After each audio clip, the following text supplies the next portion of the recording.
Bonjour, mesdames. Je suis ravie de vous voir aussi nombreux. Et je me demande si c'est le sujet de la vulnérabilité qui vous a amené. Donc bonjour, messieurs. D'être courageux et d'effectivement vous confronter à ce sujet qui n'est pas si évident en entreprise, mais qui fait le lien avec ce que vous venez de dire, qu'effectivement, on a un intérêt d'être conscient de notre fragilité. L'idée de la vulnérabilité, merci à Thomas, à Michael, à Jonathan et à Gauthier d'avoir soulevé ce point-là en disant « et si on parlera de ce qu'on ne parle jamais ?» Moi, ça fait 33 ans que je travaille. Ça fait depuis 3 ans qu'on peut parler de la vulnérabilité d'entrepreneurs par rapport à ce qu'on a vécu tous. Moi, aujourd'hui, je vais vous parler en histoire. Les gens heureux se racontent des belles histoires. Donc moi, j'ai 3 histoires sérieuses, mais avec des bons issues à vous raconter. Avec cette idée de vous montrer comment vous pouvez affronter ces vagues entrepreneuriales et en vagues. Donc, c'est ça la life. Ce n'est pas un walk in the park, comme on dit. Ce n'est pas le monde de bisounours dans lequel nous sommes, mais c'est vraiment quelque chose qui, si vous êtes au début de votre aventure, va être houleux, mais certainement joyeux. Et si vous êtes des entrepreneurs déjà en action ou en envie de le faire, je peux que vous encourager parce que c'est un très bel voyage. Je m'appelle Francesca, je suis grande, je me sens petite.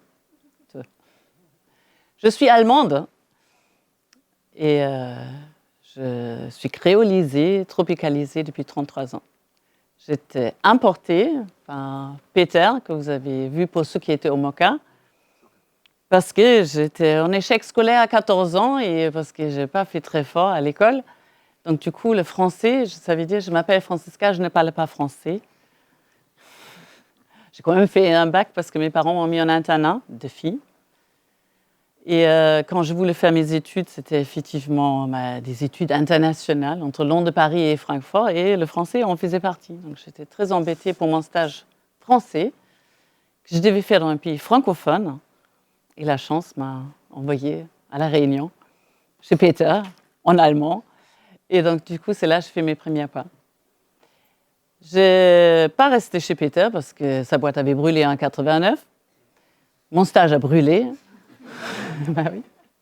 Peter était wild déjà à l'époque. Aujourd'hui, on est très amis, mais ce n'était pas forcément évident à cette période-là où son entreprise, il fallait la perdre. Donc du coup, je devais me chercher un autre stage et je rencontrais le père de mes enfants. Je tombe redement amoureuse.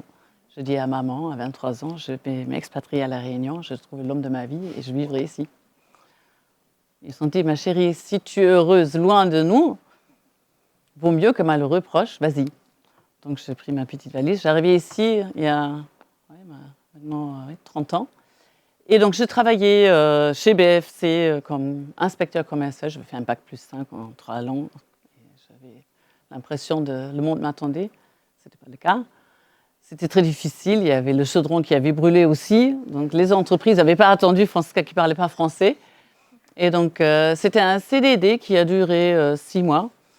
Et après, je cherchais du travail. J'étais assistante d'Armand à Pavot, pour ceux qui se souviennent.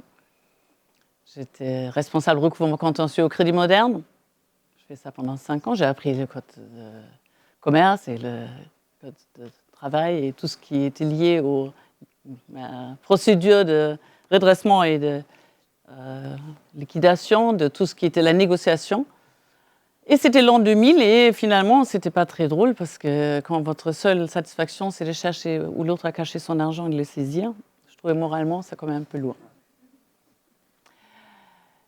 Donc c'était l'an 2000, je me suis remise sur le marché du travail. J'avais entre-temps 15 ans d'expérience et donc un certain CV et les gens me cherchaient. Et donc Orange voulait me recruter, pour ceux qui se souviennent, 2001, Orange arrivait à La Réunion, la téléphonie, c'était les années folles.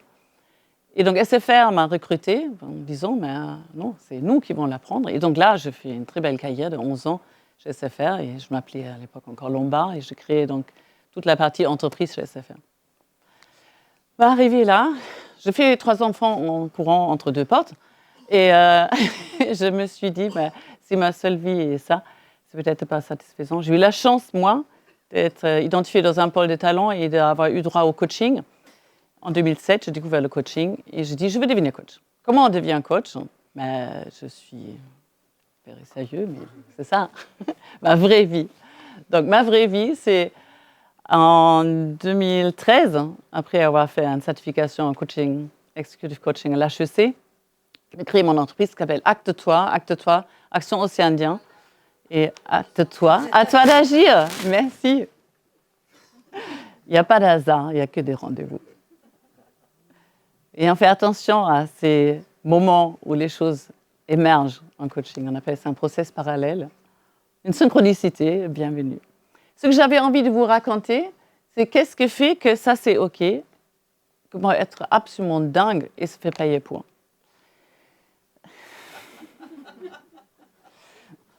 Pour ceux qui m'ont suivi, je dessine aussi.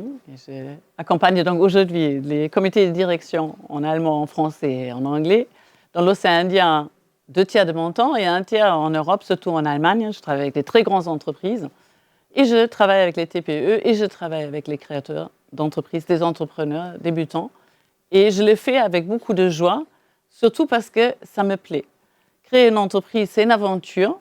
J'ai failli la perdre en plein chez les jeunes, parce que j'avais une devis qui était signée, une prestation qui était faite, une facture qui était émise, et il n'y a personne qui a appuyé sur le bouton. Ça a duré 3 mois, et mon banquier a tout coupé, et un jour, vous vous retrouvez avec plus rien. Mais bon, ça s'est fait, donc une fois que j'ai passé avec les gilets jaunes, après il y avait les grèves, c'était un peu dur aussi. Oui, ça s'est passé aussi. Après, il est arrivé le Covid. Et là, je dis, j'ai même pas peur. Et oui, effectivement, dans mon métier, la crise était porteur. J'ai fait mon meilleure année l'année dernière. Donc, ça marche et je suis très contente. Ce n'est pas toujours facile et je vous raconte donc l'histoire. Des vagues, les vagues de la vie. Pour ceux qui croient qu'on est sur un petit fleuve tranquille, ben non. Pour ceux qui ont vécu, c'est justement les hauts et les bas qui sont chouettes. Et surfer la vague nécessite effectivement un peu de muscle. Vous êtes assis depuis un bon moment. La première chose que je vous demande, c'est mettez-vous debout. On va voir si vous aurez bougé. Et donc, je vous invite de prendre votre voisin à droite et de le pousser pour voir s'il est bien ancré. Tu restes ancré, là? Alors, ancrez-vous. Sentez. Poussez gentiment. Poussez gentiment. Voilà. Revanche, attention, silence. Revanche. Bien ancré. Maintenant, vous l'avez fait avec votre voisin. Et voilà, on va voir si vous êtes ancré. En talons, punaise. J'ai mis les talons rien que pour ça, parce que je ne porte pas de talons depuis 2 ans, parce que je me suis cassé la cheville. Et bête, je vais être pour avoir mal aux chevilles, n'est-ce pas? Je l'ai mis pour vous aujourd'hui. Vous pouvez vous réasseoir. Être ancré, ce n'est pas facile. Être ancré, ça veut dire les 2 pieds par terre et la tête dans les cieux. Mais comment avoir la tête dans les cieux quand on est surmené? Je vous présente Lucas. J'ai 3 garçons, ils sont aujourd'hui 28, 23 et 16. Quand Lucas avait 4 ans, il avait cette petite bouille-là. Et à propos de vulnérabilité, je pouvais penser qu'à lui. Parce qu'effectivement, j'étais tellement surmenée que je suis partie en vacances après Noël. Session, alors comment on appelle ça? La session? Non, c'est quand l'année se termine, c'est la fin d'année après Noël. Les téléphones, c'était horrible. Bref, j'avais besoin des vacances et j'ai oublié de ramener les brassins. Et on est parti à Maurice. Et j'avais envie de me détendre et de faire un peu de piscine. Et j'ai mis les 2 garçons, le premier il savait nager, le deuxième non, dans la piscine des petits. Et Lucas a failli se noyer. Il a 23 ans, il est là, ne vous inquiétez pas. Il a failli se noyer parce que moi, j'étais fatiguée, parce que moi, je n'étais pas là au moment où il fallait. Et parce que c'est moi qui l'ai trouvé dans l'eau et je l'ai retiré. Et j'étais défaillante sur ce moment-là. Et c'était probablement le moment le plus vulnérable de ma vie. Et parce qu'il y avait des sauveurs à côté dans la piscine, parce que c'était à Maurice où les piscines sont surveillées, et qu'on a su le réanimer, il n'a aucune séquelle. Il a 1m93, c'est un beau gaillard, et tout va bien. Je vous raconte ça parce que votre vie peut basculer dans un instant de non-attention. Et la vulnérabilité de l'entrepreneur, c'est ça aussi. Si vous ne prenez pas soin de vous, si vous n'êtes pas aligné, si vous ne prenez pas de repos, si vous êtes surmené, le bore-out, ce n'est pas ça qui vous guette. Moi, je suis coach, j'interviens en entreprise. L'entrepreneur, c'est le burn-out. Et quand vous cramez, c'est trop tard. Donc, pour Lucas, tout va bien. La deuxième histoire que j'ai envie de vous raconter, c'est celle de Dominique Tirel. Dominique Tirel, élu entrepreneur de l'année en 2015 sur l'export. Dominique Tirel, qui a créé avec Synergie les filets requins installés à Boucan et à Rochenoir. Il a travaillé pour la mairie de Saint-Paul. En 2017, un impayé à l'auteur de 750 000 € de la mairie qui n'a plus payé. L'affaire a été portée devant le tribunal après une séance de médiation. Le procès a duré jusqu'à 2021, où le tribunal administratif a jugé que sur ces 750 000 €, la ville était condamnée à 350 000 €, plus les intérêts. On est en septembre 2022, l'affaire est passée par l'appel et aujourd'hui, au cours de la cassation, Dominique Tirel n'a jamais touché ces 750 000 € à l'époque. Essayez de tenir une entreprise dans ces conditions-là. Dominique est scaphandrier, il est entrepreneur et il a aujourd'hui développé son activité en dehors de la Réunion. Il fait 4 millions de chiffres d'affaires, 20% à la Réunion et tout le reste en Mozambique, en Afrique du Sud, en Tanzanie, en Inde. C'est ça aussi, entreprendre. Savoir rebondir, savoir effectivement aller au-delà de tout ce qui peut vous arriver. Vous avez tout à l'heure tous les outils de savoir-faire du manager, du entrepreneur et du chef d'entreprise que vous êtes. Le savoir-faire est extrêmement important. Mais il y a la côté de savoir-être, qui est certainement encore une qui est probablement important à regarder. Donc quand j'ai demandé à Dominique, quand je peux parler de toi ce soir, qu'est-ce que tu veux que je leur dise par rapport à la vulnérabilité du dirigeant? Il m'a envoyé une photo de Nightbird. Vous connaissez l'histoire. Nightbird, qui est une jeune femme qui a chanté au dernier talent aux États-Unis, qu'il a emporté en juin 2021. Et quand elle était, elle avait déclenché cette reconnaissance qu'elle pouvait poursuivre l'aventure, après avoir chanté ce qui venait lui arriver, un traitement de cancer depuis quelques années, c'est une chanson absolument bouleversante.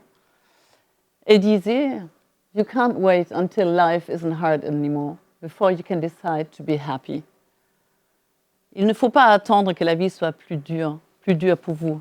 En français, on dit moins dure, pour devenir heureux. C'est quelque chose que vous devez faire chaque jour. Elle est morte en février cette année, donc elle n'est plus là. Là aussi, la vulnérabilité, et ce n'est pas pour en être triste, mais la leçon de vie que malgré tout ce qui peut vous arriver, de savourer chaque instant. Et savourez-le avec vos tripes, et soyez là avec ce que vous faites, et savez pourquoi vous le faites. Pourquoi vous le faites. Alignez-vous sur vos valeurs, sur ce qui est important, fixez le cap pour aller là où vous avez envie d'aller. J'ai une troisième histoire, c'est celle de Marina. Qui connaît Marina? Marina, je l'ai rencontrée il y a 5 ans sur un contrat où elle était directrice d'une organisation. Et il y a 3 ans, Marina a décidé de se lancer dans une aventure absolument folle, de créer une marque avec des produits 100% naturels, réfrigérés, pour maintenir les ingrédients de façon efficace, inspirée de notre vie à La Réunion, où effectivement les crèmes tournent rapidement. 3 ans de recherche et développement, un investissement de tout ce qu'elle a financièrement pour elle, un levée de fonds, un premier qui lui permet de se lancer, des subventions qui ont marché aussi, et donc une production qui est lancée et un produit qui commence à être commercialisé au milieu vers mai. En mai, Marina lance le produit en métropole. Et quand je discute avec elle, une fois qu'elle a lancé ça, elle tombe dans une profonde tristesse. Et cette photo, c'est une photo qu'elle a fait le soir dans son salle de bain pour poster un post sur LinkedIn en parlant de sa détresse, de son blues, de son difficulté de faire face à tout ce qu'elle a créé. Et vous n'allez pas croire, en montrant sa vulnérabilité sur le net, ce post a obtenu 1,5 million de likes. 1400 messages sur le post, 1400 messages en privé. C'est surtout les hommes qui l'ont écrit privé. Et là où on a commencé à discuter, j'ai dit, bon, tout le monde t'a soutenu. Et là, Marina m'a dit, mais non. De la réunion, il y avait 2 coups de fil que j'ai reçus. 2. Le monde entier était ouvert à la vulnérabilité d'une jeune entrepreneuse. Et localement, on n'était pas là forcément pour elle. La bonne nouvelle, parce que mes histoires sont des belles histoires, c'est que le produit est lancé. Aujourd'hui, en métropole, ça commence à se vendre. Les dernières publicités, il y avait Vogue. Moi, j'avais envie de finir sur le changement. J'habite à la montagne. Ce matin, c'était un peu moins drôle. Il y avait un accident, ça a duré 1h30 pour descendre. Mais en règle générale, quand je descends le matin, je vois quelque chose qui ressemble à ça. Et j'adore parce qu'il y a le ça c'est rainbow, arc-en-ciel, avec la luminosité très particulière. Et je m'arrête et je fais la photo. Et le lendemain, je pars un peu plus tôt. Et regardez, c'est le même paysage. Il y a 2 heures plus tôt peut-être. Et ça change tout. Je vous le refais. Et donc, j'ai des mauvaises nouvelles pour vous. Tout change. Rien reste comme c'est. Et j'ai des bonnes nouvelles. Tout change. Rien reste comme c'est. Ça veut dire chaque instant, vous pouvez réinventer. Chaque instant, vous pouvez être ce caméléon qui s'adapte au système. Ça, c'est notre petit dragon dinosaure local. C'est dans mon jardin, donc j'en ai plusieurs et je le soigne particulièrement. Je les trouve absolument extraordinaires. Ils s'adaptent à tout. Ils sont comme moi, très solides de certaines façons et très fragiles de l'autre. Ils sont très adaptables et pourtant, ils ne peuvent pas s'enfuir quand mon chat veut les manger. Donc, il y a cet équilibre à trouver entre ce que nous sommes, ce qu'on a envie de devenir. Et ce que je vous souhaite, c'est donner une perspective à tout ça.